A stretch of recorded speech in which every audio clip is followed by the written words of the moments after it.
ప్రభువునందు ప్రియమైన దేవుని సంగమా, ఈరోజు మనము ప్రభువును సంతోషపరచడం ఎలా, లేక దేవునిని సంతోషపరచడం ఎలా, ప్రతి క్రైస్తవునికి ఉన్నటువంటి ఆశయము ఆకాంక్ష ఏంటంటే దేవుణ్ణి సంతోషపరచడమే క్రైస్తవుల యొక్క ఆశ, అలాగే ఆకాంక్ష అయి ఉండాలి. ఇది మన జీవిత గురి. ఏది మన జీవిత గురి అంటే ప్రభువుని సంతోషపరచడమే మన యొక్క జీవిత గురి. ప్రభువుని సంతోషపరచడమే మన యొక్క లక్ష్యం. ప్రభువుని సంతోషపరచడమే మన జీవితం యొక్క ప్రాధాన్యత. అది గురి, లక్ష్యము, ప్రాధాన్యత. క్రైస్తవులుగా మన జీవితం అనుకున్నటువంటి ప్రాముఖ్యత ఏమిటయ్యానంటే, మనము మన యొక్క ప్రభువుని ఏం చేయాలట? సంతోషపరచాలి. ఇది చాలా అత్యంత కీలకమైనటువంటి విషయముగా మనము ఆలోచన చేయవలసిన వారిగా ఉన్నాం. చూడండి, చాలాసార్లు లేక అనేక మార్లు మనం ఏం చేస్తామంటే మన యొక్క దేహాన్ని మనము సంతోషపరుచుకుంటూ ఉంటాం. సాయంకాలం పూట ఏదైనా తినాలనిపిస్తూ ఉన్నప్పుడు మనం ఏం చేస్తాం చెప్పండి? మంచి రెస్టారెంట్కి వెళ్ళి చక్కగా ఏదోటి తింటాం. ఎందుకనంటే మన శరీరం లేక మన యొక్క ఆ స్టమక్ ఏదైతే ఉందో దాన్ని సంతోషపరచడానికి ఏదో ఒక విలువైనటువంటి ఆహారాన్ని మనము తింటాం. అలాగే మన యొక్క శరీరాన్ని సంతోషపరచడానికి మంచి మంచి బట్టలు మనము ధరిస్తాం. అంతే కదండి. అంటే ఇలాగ మనం ఆలోచన చేస్తూ ఉన్నప్పుడు మన యొక్క శరీరానికి, మన యొక్క వ్యక్తిగత సంతోషానికి ఇచ్చేటువంటి ప్రాధాన్యతను మనము దేవుణ్ణి సంతోషపరచడంలో మనము వినకపోతున్నాం. ఈరోజు ఒక్క ప్రశ్న మనం వేసుకుంటే మనకు అర్థమైపోతుంది. మనము దేవుణ్ణి ఎలా సంతోషపరుస్తున్నాం? ఏ విషయాల ద్వారా మనం దేవుని సంతోషపరుస్తున్నాం? ఏ క్రియల ద్వారా మనం దేవుని సంతోషపరుస్తున్నాం? ఏ పనుల ద్వారా మనం దేవుని సంతోషపరుస్తున్నాం అని మనం ఆలోచన చేస్తూ ఉన్నప్పుడు మన యొక్క దేహాన్ని మనం సంతోషపరుచుకున్నంత ఎక్కువగా దేవుణ్ణి మనం ఏం చేయలేకపోతున్నామంటే సంతోషపరచలేకపోతూ ఉన్నాం. ఇది చాలా విచారింపదగ్గ విషయం. ఈరోజు మనము ప్రభువుని సంతోషపరచడం ఎలా? ఒక మాట చెప్పాలా, పెద్ద పెట్టుబడి కూడా ఏమీ లేదు. నేను ఆలోచన చేస్తూ ఉన్నప్పుడు, ధ్యానం చేస్తూ ఉన్నప్పుడు ఖర్చు లేదు, పెట్టుబడి లేదు, శ్రమ లేదు, కష్టం లేదు. అరే ఇంత సింపుల్గా అనిపించింది. చాలా ఈజీ దేవుని మనం సంతోషపరచడం. అవి ఎలాగో మనం ఒక 4 విషయాలు ఆలోచన చేద్దాం. ముందు ఆ 4 విషయాలు ఏంటో చెప్తాను, తర్వాత వాటిని మనము వివరంగా మనము ధ్యానం చేద్దాం. మొట్టమొదటిగా మనం ఆలోచన చేస్తే, మన ప్రభువును సంతోషపరచాలంటే ప్రభు ఆజ్ఞలను గైకొనాలంట. అంతే, ప్రభు ఆజ్ఞలను గైకొనాలి. రెండవదిగా ప్రవర్తన దిద్దుకోవాలట. ఇవేమీ పెద్ద కష్టమైన పనులేం కాదు, ఖర్చు లేని పనులు, నువ్వు శ్రమ పడవలసిన అవసరం కూడా లేదు. మూడవదిగా దేవుని వాక్యాన్ని పఠించు. నాలుగవదిగా ప్రభువుకు ప్రార్థించు. అంతే, 4 విషయాలు. ప్రభు ఆజ్ఞ గైకొనాలి, రెండవది ప్రవర్తన దిద్దుకోవాలి, మూడవదిగా దేవుని యొక్క వాక్యాన్ని మనం పఠించాలి, 4వదిగా ప్రభువునకు మనము ప్రార్థన చేయాలి. అంతే. ఈ 4 విషయాలను పాటించగలిగితే నువ్వే దేవునైతే ఆరాధిస్తున్నావో, ఎవరినైతే నువ్వు తండ్రి అని పిలుస్తున్నావో ఆయన నువ్వు సంతోషపరచగలవు, నేను సంతోషపరచగలను. ఈరోజు పిల్లలుగా మీరు మీ తల్లిదండ్రులను మీరు సంతోషపరుస్తున్నారా? మీ తల్లిదండ్రులు మీ పైన ఒక ఉద్దేశం కలిగి ఉంటారు. చదువుతున్న పిల్లలైతే వారు బాగా చదవాలని, మంచి మార్కులు తెచ్చుకోవాలని కదా ఉంటుంది. వారు మంచి మార్కులు తెచ్చుకున్నప్పుడు తల్లిదండ్రులు ఏం చేస్తారు? సంతోషిస్తారు, ఆనందిస్తారు. ఒక మంచి ఉద్యోగం వస్తే ఆనందిస్తారు. అలాగే వివాహం అయితే ఆనందిస్తారు, పిల్లలు పుడితే ఆనందిస్తారు. ఇది ఎంతవరకు బాగుంది? భౌతికమైన తల్లిదండ్రులకి ఎంత ఆ తపన ఉంటే మరి మన పరమ తండ్రి అయినటువంటి దేవుడు కూడా ఆయన ఏంటంటే మనము ఆయనను సంతోషపరచాలని ఆశ కలిగిన దేవుడు. మొట్టమొదటిగా మనం ఆలోచించేద్దాం. ప్రభు ఆజ్ఞలను ఏం చేయాలట? గైకొనాలి. సమూయేలు మొదటి గ్రంథము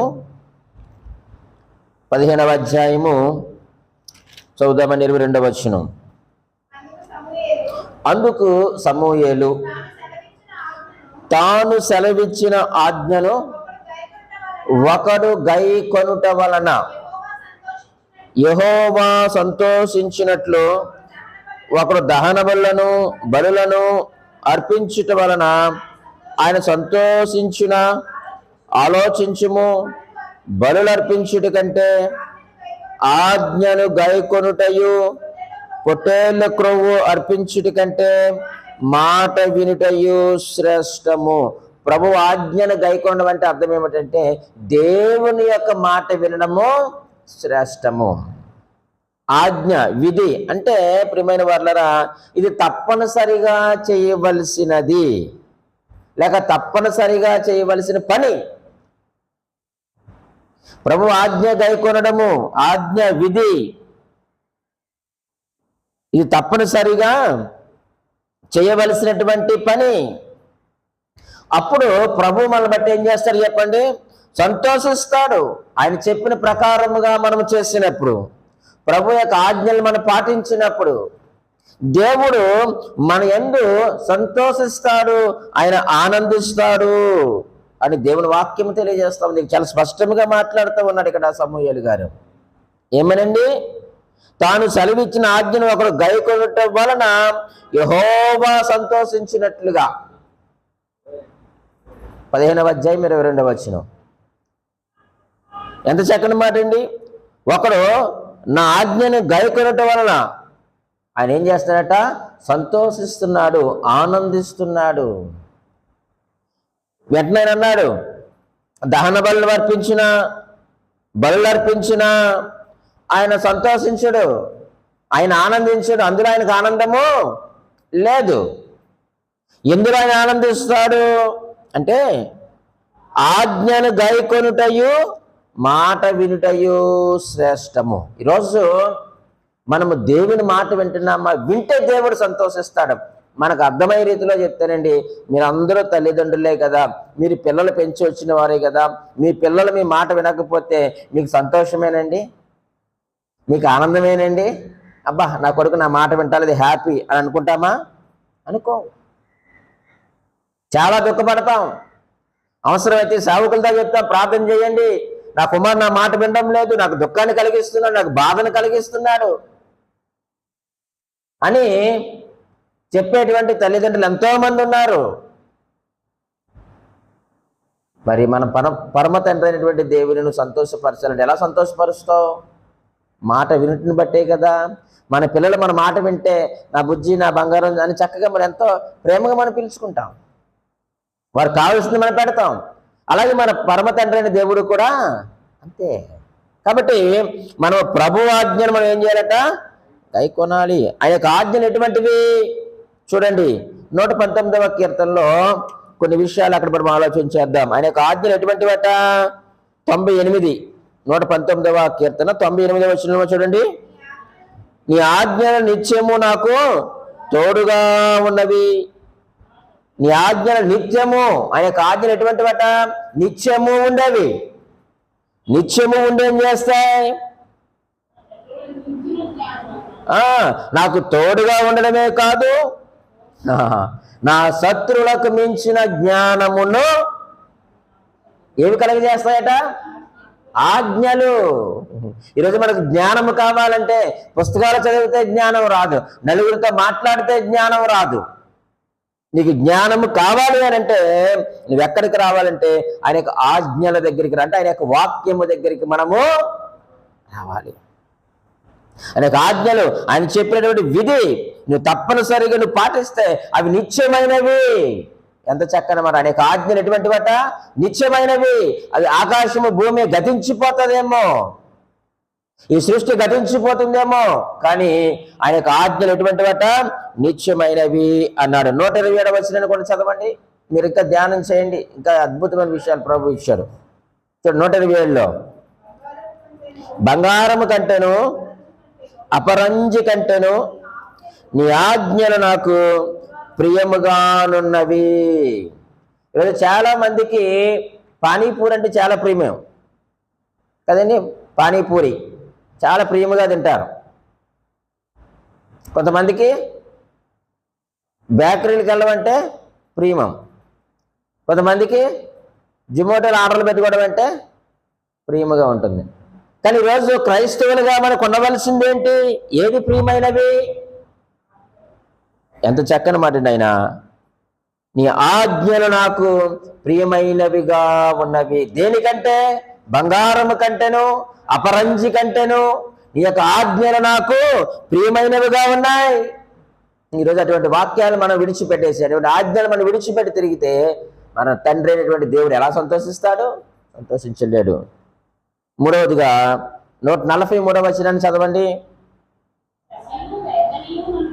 శ్రమయు వేదనయు నన్ను కట్టి ఉన్నవి, అయినను నీ ఆజ్ఞలు నాకు సంతోషము.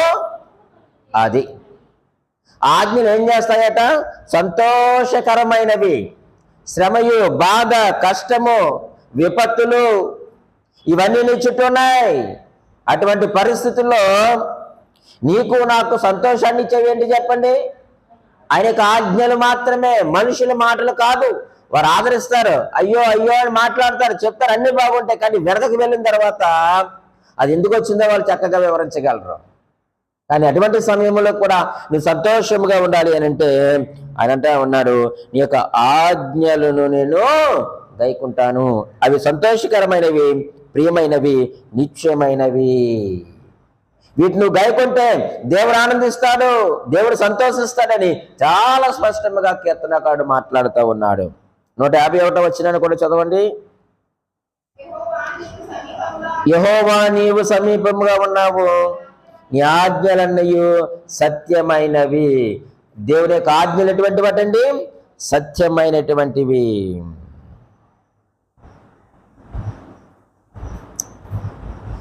అవి సత్యమైనవి. దావీదు అంటున్నాడు, కీర్తనకారుడు అంటున్నాడు, నీ ఆజ్ఞలు నాకు సంతోషము కలుగు చేస్తా ఉన్నాయి, అవి సత్యమైనవి, నేను వాటిని అనుసరిస్తాను. అబ్బా, ఎంత గొప్ప ధన్యత. ఎవరైతే వీటిని విడిచిపెట్టి తిరుగుతారో వారు శాపగ్రస్తులు అని 21వ వచనం చదువుతారు ఒకసారి.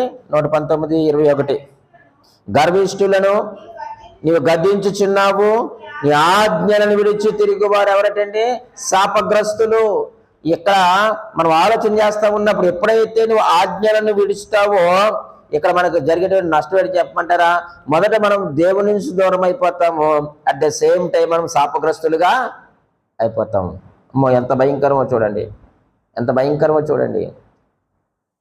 కయ్యూను ఏమైపోయాడు? శాపగ్రస్తుడు అయిపోయాడు. కారణం దేవుని యొక్క ఆజ్ఞలను తిరస్కరించాడు. దేవుడు మాట్లాడుతుండగా తిరస్కరించి ఆయన ఆ సన్నిధిలో నుంచి వెళ్ళిపోయాడు, ఆయన శాపగ్రస్తుడుగా చేయబడ్డాడు. ఈరోజు దేవుని యొక్క ఆజ్ఞలను విడిచి ఎవరైతే తిరుగుతారో వారు శాపగ్రస్తులు. ఇది చాలా తీవ్రమైన హెచ్చరికగా చెప్పబడింది. కాబట్టి ఈరోజు నువ్వు ఎవరిని సంతోషపరుస్తున్నావు? నువ్వు దేవుని సంతోషపరచాలంటే మొట్టమొదటిగా ఏం చేయాలట? ఆజ్ఞలను, ప్రభు యొక్క ఆజ్ఞలను గైకొనాలి. ఇక్కడ మీకు ఒక మాట జ్ఞాపకం చేస్తానండి.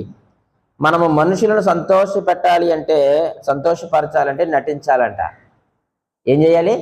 నటించాలి. మనుషులను సంతోషపరచాలంటే నటించాలి. అదే దేవుని సంతోషపరచాలంటే ఆయన నమ్మాలి. మనం ఆలోచన చెయ్యండి, మనము దేవుని సంతోషపరుస్తున్నామా?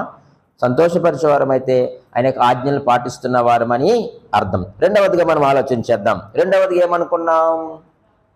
మన యొక్క ప్రవర్తనను దిద్దుకోవాలి. వారు దేవుని సంతోషపరుస్తారు. రండి, యెహెజ్కేలు గ్రంథము 18వ అధ్యాయము చదువుదామా? 23వ వచనం. దుష్టులు మరణము నొందుట చేత నాకేమాత్రమును సంతోషము కలుగునా? చూడండి, వారు తమ ప్రవర్తనను దిద్దుకొని బ్రతుకుటయే నాకు సంతోషము ఇదే ప్రభువగు యెహోవా వాక్కు. రెండవదిగా మనము మన దేవుని సంతోషపరచాలి అంటే మన యొక్క ప్రవర్తనని ఏం చేయాలట? మరి మన యొక్క ప్రవర్తన దిద్దుకుంటున్నామా?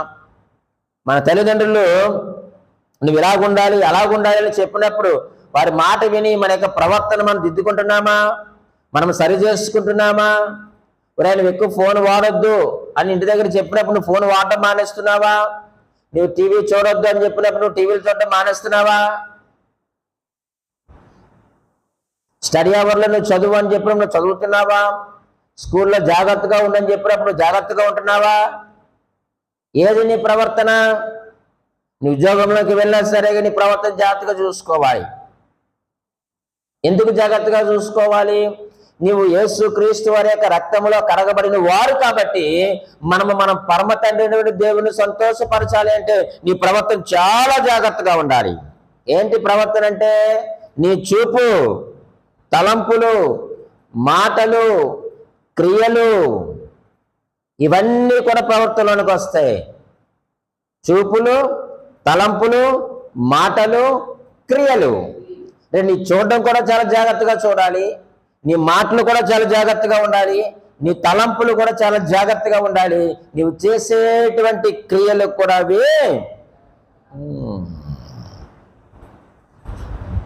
ఈరోజు దేవుడు ఎప్పుడు కూడా మన యొక్క పైరూపాన్ని చూడ ప్రియమైన వాళ్ళరా, మన ప్రవర్తన మాత్రమే దేవుణ్ణి సంతోషపరుస్తుంది. నీ ప్రవర్తన ఎలాగుంది ఒకసారి నువ్వు ఆలోచించే. మన ప్రవర్తన బట్టి దేవుడు ఆనందిస్తున్నాడా లేకపోతే దేవుడు ఆయాసపడుతున్నాడా? ఒకవేళ మీ ప్రవర్తన బట్టి మీ తల్లిదండ్రులు సంతోషంగా ఉన్నారా లేకపోతే మీ తల్లిదండ్రులు ఆయాసపడుతున్నారా? మీ తల్లిదండ్రులు దుఃఖాన్ని మీరు కలిగిస్తున్నారా పిల్లలారా? మరి మన పరమ తండ్రి దేవునికి మనం ఇంకా దుఃఖాన్ని కలిగిందామా? ఇంకా ఆయన ఆయాసపడే విధంగా మనం చేద్దామా? లేదు లేదు. ఆయన మన ప్రవర్తనను ఏం చేయమంటున్నాడు? సరి చేసుకోమంటున్నాడు. నీ ప్రవర్తన సరి చేసుకో, అప్పుడే నీ యందు నేను ఆనందిస్తాను. దేవుడు ఎంత గొప్ప మాటలో మాట్లాడుతూ ఉన్నాడో. కానీ ప్రియమైన దేవుని సంగమా, ఈరోజు మన ప్రవర్తన మనం సరి చేసుకోలేకపోతే ఉన్నాం. అది మన చేతుల్లోనే ఉంది, ఎవరి చేతిలోనే ఉండదు. ఎవరో చెప్తే చేసేది కాదు నీ ప్రవర్తన సరి చేసుకోవడం అనేటువంటిది. అది నీకు నీవుగా మార్చుకోవలసినటువంటి ప్రక్రియ. నీ ప్రవర్తన కూడా ఎవడో కూడా మార్చలేడు, కానీ మారమని చెప్పగలడు, కానీ దగ్గర ఉండి నీ ప్రవర్తన ఎవరు కూడా మార్చలేరు. ఒకవేళ మన ప్రవర్తన మనము మార్చుకోకపోతే, మన యొక్క ప్రవర్తన మనం సరిదిద్దుకోకపోతే భౌతికంగా మన తల్లిదండ్రులకు దుఃఖాన్ని, వేదన, ఆయాసము కలిగించిన వారు అవుతాము. అలాగే మన పరమ తండ్రి దేవుణ్ణి కూడా మనము ఆయాస పెట్టిన వారిగా మనము బ్రతుకుతాం. ఎంతకాలం అలా బ్రతుకుతాం? కాబట్టి మన యొక్క ప్రవర్తన ద్వారా మన ప్రభువుని సంతోషపెడదాం. మన ప్రవర్తన సరిదిద్దుకునేటువంటి అవకాశం దేవుడు మనకి ఇచ్చాడు. ఆల్రెడీ మన ప్రవర్తన సరిదిద్దుకోవాలంటే ఆ యొక్క మొదటి అంశాన్ని మనము ఫాలో చేయాలి. దేవుని యొక్క ఆజ్ఞలను మనము గైకొనాలి, పాటించాలి. ఆటోమేటిక్గా మన యొక్క ప్రవర్తన మనం ఏం చేయగలుగుతాం? సరిదిద్దుకోగలుగుతాం. ఈరోజు దేవుని యొక్క వాక్యం మన దగ్గర ఉందండి. ప్రతిరోజు ఆయన యొక్క ఆజ్ఞలు మనం పాటించి గైకుంటే అవి మనకు సంతోషాన్ని ఇస్తాయి, మనకు ఆనందాన్ని ఇస్తాయి. అవి నిత్యము ఉండేటువంటివి కదా. మరి ఆజ్ఞలు మనకుండగా ఎందుకు మన యొక్క ప్రవర్తన సరిదిద్దుకోలేకపోతున్నాం? దేవుడు అంటున్నాడు, ఎంత చక్కని తమ ప్రవర్తనను దిద్దుకొని బ్రతుకుటయే నాకు సంతోషము. ఎంత సింపుల్గా దేవుడు అడుగుతున్నాడండి. ఖర్చు లేని పనులు చెప్తున్నాడు దేవుడు. ఆయన తెలుసు మనం ఖర్చు పెట్టలేమన్న సంగతి ఎవరికి తెలుసు? మన దేవునికి తెలిసి చాలా సింపుల్గా చిన్న చిన్న మాటలు ఇచ్చి నీ ప్రవర్తన సరిదిద్దుకో చాలు, నువ్వు నా యొక్క ఆజ్ఞలను గైకొని చాలు, నేను ఆనందిస్తాను, నేను సంతోషిస్తాను, చాలా హ్యాపీ నాకని దేవుడు ఈరోజు మనందరితో కూడా మాట్లాడుతూ ఉండగా మన యొక్క ప్రవర్తన మనం సరిదిద్దుకుందాం. మూడవదిగా మనము ఆలోచించేద్దాం. మూడవదిగా మనం ఏం చెప్పుకున్నాం? దేవుని యొక్క వాక్యాన్ని పఠించు లేక ధ్యానించు. సామెతల గ్రంథము 27వ అధ్యాయము, సామెతల గ్రంథము 27వ అధ్యాయము చదువుదామండి. 11వ వచనం. నా కుమారుడా, జ్ఞానమును సంపాదించి నా హృదయమును సంతోషపరచుము. అప్పుడు నన్ను నిందించు వారితో నేను ధైర్యముగా మాట్లాడుదును. నా కుమారుడా లేక నా కుమార్తె, నా పిల్లలారా, మీరు జ్ఞానమును సంపాదించుకొని ఏం చేయమంటున్నాడు? నా హృదయమును. ఎంత చక్కని మాటలండి బాబు. నువ్వు సూట్ వేసుకుంటే నేను ఆనందిస్తాను, నీవు ఉప్పాడ పట్టు చీర కట్టుకుంటే నేను సంతోషిస్తానన్న దేవుడు కాదు ఇక్కడైనా. నువ్వు జ్ఞానమును సంపాదించుకో, అప్పుడు నాకేమి కలుగుతుంది? సంతోషము కలుగుతుంది.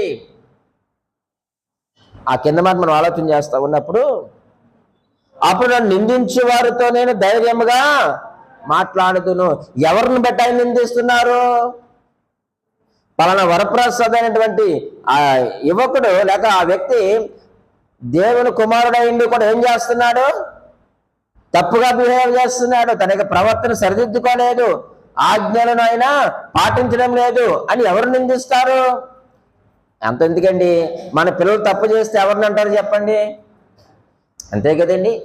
మా పిల్లలు ఏదైనా చేస్తే ఏమంటారండి? పలానా పాస్టర్ గారి పిల్లలండి అంటారు, లేకపోతే పలానా సోన్సో పిల్లలండి అంటారు. అంటే మన పిల్లల ద్వారా మనం ఏం చేయబడుతున్నాం? నిందించబడుతున్నాం. అంటే మన క్రియల ద్వారా ఇప్పుడు మన శత్రువులు ఎవరు నిందిస్తున్నారట? అంతే కదండి. అన్యులు లేక శత్రువులు, దేవుని ఎరగని వారు మనల్ని బట్టి ఏం చేస్తారంటే, వీళ్ళు యేసుక్రీస్తు నమ్ముకున్నారంటమ్మా, చర్చికి వెళ్తారంటమ్మా అని ఎవరిని అంటున్నారు ఇక్కడ? దేవుని నిందిస్తామని. అందుకే ఆయన అంటున్నాడు, రే బాబు మీరు జ్ఞానమును సంపాదించుకోండి. అప్పుడు ఎవరైతే నన్ను నిందించేవారితో నేను ధైర్యంగా మాట్లాడుదును. చూడండి, నా పిల్లలు చూడండి ఎంత చక్కగా జ్ఞానమును సంపాదించుకున్నారని ఆయన అన్యులకి చెప్పగలడు. ఈరోజు తల్లిదండ్రులుగా మనము కూడా మన పిల్లలు జ్ఞానమును సంపాదించుకుంటే 1-10 సార్లు చెప్పుకుంటామండి. అడిగిన వారికి అడగని వారికి కూడా మనము చెప్పుకుంటాం, ఎప్పుడు మన పిల్లల ప్రయోజకులు అయినప్పుడు. అలాగే మన తండ్రి అయిన దేవుడు కూడా మన ప్రయోజకులైతే ఆయన కూడా అందరితో కూడా చెప్పుకుంటాడు. ఆయన మొదటి కీర్తన 3వ వచనంలో ఒక మాట ఉండదు, యెహోవా ధర్మశాస్త్రం నందు ఏముందట? ఆనందము ఉంది. చూడండి, యెహోవా ధర్మశాస్త్రం నందు ఆనందం ఉంది. నువ్వు ధ్యానిస్తే, నువ్వు పాటిస్తే, ప్రియమైన వారలారా, నువ్వు పఠిస్తే నీకు ఆనందము, అలాగే మన పరమ తండ్రి అయినటువంటి దేవునికి కూడా ఆనందము. ఆయన సంతోషిస్తాడు. నీవు కూడా ఆనందించాలి, సంతోషించాలి అని అంటే యెహోవా ధర్మశాస్త్రము నువ్వు ధ్యానించు. దాన్ని ధ్యానించువాడు ధన్యుడు. దివారాత్రము ధ్యానించాలి, అందులో ఆనందం ఉంది, సంతోషం ఉంది. ప్రియమైన దేవుని సంగమా, ఈరోజు మనము దేవుని యొక్క వాక్యాన్ని ఎంత మేర మనం చదవగలుగుతున్నాం? ఎంతవరకు మన వాక్యాన్ని చదువుతున్నాం? ఎంతవరకు వాక్యాన్ని మనం పఠిస్తున్నాం? దేవుని వాక్యము వలన ఒక 3 లాభాలు మీ ముందు ఉంచుతాను. చాలా ఉన్నాయి, కానీ మనకు అర్థం కావడం కొరకు ఒక 3 లాభాలు మీ ముందు ఉంచుతాను. మరలా 119 కీర్తన భాగంలోనికి వస్తే 9వ వచనాన్ని చదువుతామండి. యవనస్తులు దేని చేత తమ నడతను శుద్ధిపరుచుకుందరు? నీ వాక్యమును బట్టి దాన్ని జాగ్రత్తగా చూచుకునే చేతనే కదా అన్నాడు. దేవుని వాక్యము లాభం ఏమిటంటే బ్రతుకును శుద్ధి చేస్తుంది. ఎందుకు వాక్యాన్ని పఠించాలి? ఎందుకు వాక్యాన్ని ధ్యానించాలి? ఎందుకు వాక్యాన్ని చదవాలి అని అంటే మన యొక్క బ్రతుకును ఏం చేస్తుందట? శుద్ధి చేస్తుంది. ఆ 119 వచనంలో మాట రాస్తూ ఉన్నాడు. మన బ్రతుకులను శుద్ధి చేసేది ఏమిటయ్యా అంటే మనం వాడేటువంటి సోపు కాదు, మనం వాడేటువంటి క్రీముల ఆ క్రీములు కాదు, మనం వాడేటువంటి పర్ఫ్యూమ్స్ కాదు. ఏది శుద్ధి చేస్తుంది మన యొక్క హృదయాన్ని? వాక్యం. ఎవరు బిడ్డలారా, దేవుని వాక్యం మీతో మాట్లాడుతుండగా మీరు ఈ వాక్యమును బట్టి మీ యొక్క హృదయాలు ఏం చేసుకోవాలి, మీరు శుద్ధి చేసుకోండి. అప్పుడు దేవునికి ఆనందం. ఇల్లంతా చెత్త చెదారంతో ఉందనుకోండి, మనం హ్యాపీగా ఉంటామో చెప్పండి? చిరాకు పరాగ్గా ఉంటారు మీరు కదండి. మన ఇల్లు శుభ్రం లేకపోతే ఎంత చిరాకుగా ఉంటాం మన ఇంట్లో. అలాగే మరి మన హృదయం శుద్ధిగా లేకపోతే మన మన పరమ తండ్రి దేవుడు సంతోషిస్తాడా? సంతోషించడు. కాబట్టి మనం శుద్ధి చేయబడాలంటే వాక్యాన్ని మనము పఠించాలి. చూడండి 38వ వచనంలో, నీవిచ్చిన వాక్యము మనుషులలో నీ భయమును పుట్టించుచున్నది. భయాన్ని పుట్టిస్తుంది. దేనికి భయం? పాపము చేయకుండా ఉండడానికి భయం పుట్టిస్తుంది. అది ఇక్కడ ఎందుకు భయం పుట్టిస్తుంది? దేని కొరకు భయం పుట్టిస్తుంది? నీవు పాపము చేయకుండగా మనుషులలో నీ భయమును పుట్టించుచున్నది. అది ఎందుకు భయాన్ని పుట్టిస్తుంది అంటే పాపాన్ని చూస్తే భయాన్ని పుట్టిస్తుంది వాక్యం. నీ హృదయంలో వాక్యం ఉన్నప్పుడు, నీ వాక్యాన్ని పఠిస్తూ ఉన్నప్పుడు, పాపాన్ని చూసినప్పుడు నువ్వేమవుతావు? భయపడతావు. అది ఆ భయం పుట్టిస్తుంది వాక్యం. 50వ వచనం ప్రకారముగా మనకు తెలుసు, బ్రతికిస్తుంది. వాక్యం ఏం చేస్తుందట? బ్రతికిస్తుంది. నీ వాక్యమే నన్ను అది బ్రతికిస్తుంది, నెమ్మదిస్తుంది కూడా. అవసరం 4 విషయంగా మనం రాసుకోవచ్చు అక్కడ. బ్రతుకుని శుద్ధి చేస్తుంది, పాప విషయమై భయాన్ని పుట్టిస్తుంది, మన బ్రతికిస్తుంది, మనకు నెమ్మదినిస్తుంది. ఏంటి చెప్పండి? దేవుని యొక్క వాక్యం. నువ్వు ఎగ్జిబిషన్కి వెళ్ళినా నెమ్మది ఉండదు, నువ్వు జూ పార్క్కి వెళ్ళినా నెమ్మది ఉండదు, ఆర్కే బీచ్కి వెళ్ళినా నెమ్మది ఉండదు, కాశ్మీర్కి వెళ్ళినా నెమ్మది ఉండదు. అక్కడ కాశ్మీర్కి వెళ్తే కాల్పులే మిగులుతాయి. గడిచిన దినాల్లో మనం చూసాం కదండి. టెర్రరిస్టులు కాల్పుల్లో మన భారతీయులు చాలామంది చనిపోయి. ఎందుకు వెళ్ళారు? వాళ్ళు ఆనందం కోసం వెళ్ళారు, సంతోషం కోసం వెళ్ళారు, నెమ్మది ఉంటుందని వెళ్ళారు, ఆహ్లాదకరమైన వాతావరణానికి వెళ్ళారు. కానీ అక్కడ వారికి అది దొరకలేదు. ఈరోజు మనం ఎక్కడ వెతుకుతున్నాం సంతోషాన్ని, ఆనందాన్ని, నెమ్మదిని ఎక్కడ వెతుకుతున్నాం మనం అంటే, లోకంలో నీవు నేను వెతుకున్నంతకాలం అది మనకు దొరకదు. ఎక్కడ దొరుకుతుంది? యెహోవా ధర్మశాస్త్రం యందు దొరుకుతుంది. దేవుని వాక్యం అందు మనకు దొరుకుతుంది. దాన్ని పఠించండి, మీరు ఆనందంగా ఉండండి. మన పరమ తండ్రి దేవుని మీరు సంతోషపరచండి. ఆయన సంతోషింపదగ్గ పనులు ఏమిటయ్యారంటే ఈ పనే. 4వదిగా మనం ఆలోచన చేస్తే ఏం చెప్పుకున్నాం? ప్రభువుకు ప్రార్థన చేయడం. చూడండి సామెతల గ్రంథము 15వ అధ్యాయము 8వ వచనం చదువుదామా?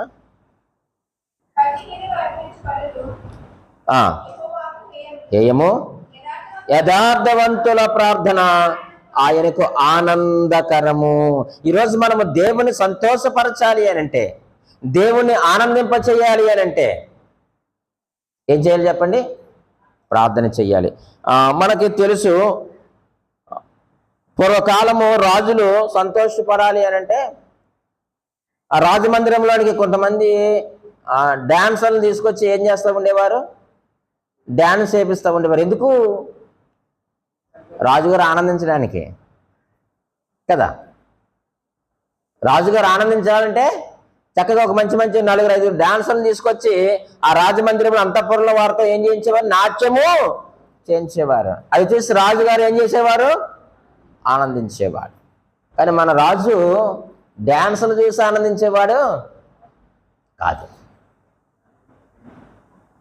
మన రాజు ఎటువంటి వాడట?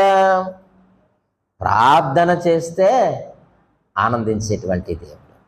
ఎంత ఆనందిస్తాడంటే, ఉదాహరణకు పరిశుద్ధ గ్రంథంలో మనం చూస్తే లూకా సువార్త 3వ అధ్యాయము 21-22 వచనాల్లో చూడండి.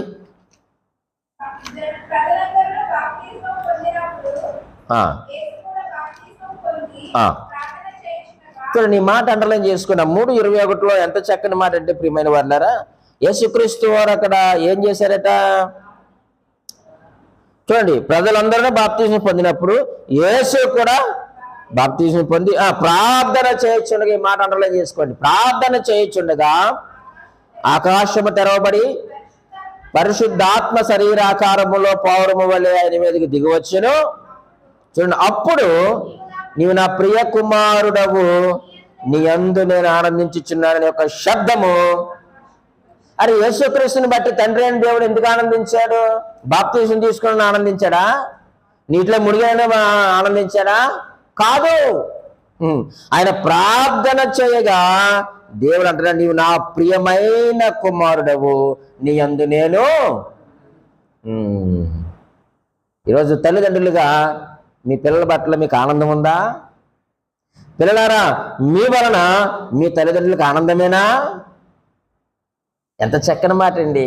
ప్రార్థన చేస్తే ఆయన అంటున్నాడు, నీవు నా ప్రియమైన కుమారుడవు, నువ్వు నా ప్రియ కుమారుడవు, నీ యందు నేను ఆనందిస్తున్నాను.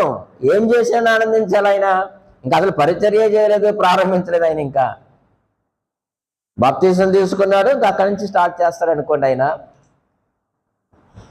అక్కడ చేసిన పని ఏమిటంటే, ఆయన ప్రార్థన చేయొచ్చుండగా ఆకాశము తెరవబడింది. మరి నువ్వు ప్రార్థన చేస్తే ఆకాశము తెరవబడదా? నువ్వు ప్రార్థన చేస్తే పరిశుద్ధాత్మ దేవుడు నీలో ఉండడా? నువ్వు ప్రార్థన చేస్తే పరమ తండ్రి దేవుడు నీతో నాతో మాట్లాడతాడు కదా. ఆయన ఆనందించాలి అంటే, ఆయన సంతోషించాలి అని అంటే మనం చేయవలసింది ఏంటి చెప్పండి? ప్రార్థన. ఎటువంటి ప్రార్థన? యథార్థవంతుల ప్రార్థన. యథార్థవంతుల ప్రార్థన ఆయనకు ఆనందకరము. ఈరోజు ఆయన ఆనందింపచేద్దాం, ఆయన సంతోషింపచేద్దాం, ఉల్లసింపచేద్దాం. కానుకలు ఇచ్చో, అర్పణలు ఇచ్చో, మనం ఏదో చేసో అందులో ఆయన ఆనందాన్ని కోరుకునేవాడు కాదు.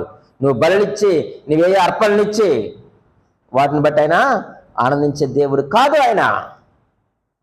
ఆయనకు ఆనందాన్ని మనం కలిగించాలి అంటే మొదలుగా మనం ఏం చేయాలట? ప్రభు ఆజ్ఞలను గైకొనాలి. నెంబర్ 2, ప్రవర్తన మనము దిద్దుకోవాలి. నెంబర్ 3, ప్రభు వాక్యమును మనం పఠించాలి. నెంబర్ 4, ప్రభువునకు ప్రార్థన చేయాలి. ఎంత చక్కని మాట. ఇప్పుడు కూడా ప్రార్థించే కుటుంబాలు ఆనంద నిలయాలుగా ఉంటాయంటండి. ప్రార్థించే కుటుంబాలు ఎలాగుంటాయి? ఆనంద నిలయాలు. ఒకరు ప్రార్థన చేస్తే ఆనంద నిలయాలు కాదు, అలా ఎక్కడా లేదు. కుటుంబం అంటే అందరూ కలిపిన కుటుంబం. నేను ఒక్కడే చేస్తే ప్రార్థన కాదు, కుటుంబం అంతా చేస్తే ఆ కుటుంబాలు ఆనంద నిలయాలుగా ఉంటాయి. అలాగే మనం ప్రార్థిస్తే ప్రభు సంతోష పడతాడు. అదే పాపం చేసామనుకోండి, అపవాది సంతోషిస్తాడు. ప్రార్థన చేస్తే ప్రభు సంతోషిస్తాడు, పాపం చేస్తే అపవాది సంతోషిస్తాడు. ప్రియమైన దేవుని సంగమా, ఈరోజు నువ్వు ప్రార్థన చేస్తున్నావా? ప్రార్థన చేయగలుగుతున్నావా? నీ ప్రార్థన ద్వారా దేవుణ్ణి మనం సంతోషపరచగలుగుతున్నామా? వాక్యాన్ని ధ్యానిస్తున్నావా? వాక్యం ద్వారా దేవుని మనం సంతోషపరుస్తున్నామా? నీ ప్రవర్తన సరిదిద్దుకో. నీ ప్రవర్తన ద్వారా దేవుని నువ్వు సంతోషపరచు. ప్రభు యొక్క ఆజ్ఞలు గైకొను. ఆ యొక్క ఆజ్ఞలు గైకొనడం ద్వారా యెహోవా సంతోషించిన దేవుని వాక్యం తెలియజేస్తూ ఉన్నాడు. ఈరోజు మనము వేటికి ప్రాధాన్యతనిస్తున్నావు? నీ జీవితంలో నువ్వే గురి కలిగి ఉన్నావు, నువ్వే లక్ష్యం కలిగి ఉన్నావు, దేనికి ప్రాధాన్యతలు ఇస్తున్నావు? ఒకసారి నువ్వు ఆలోచించి ప్రభువును సంతోషపరిచేవారిగా మనం ఉందాం. అటు కృప దేవుడు మనకు అనుగ్రహించును గాక. ఆమేన్.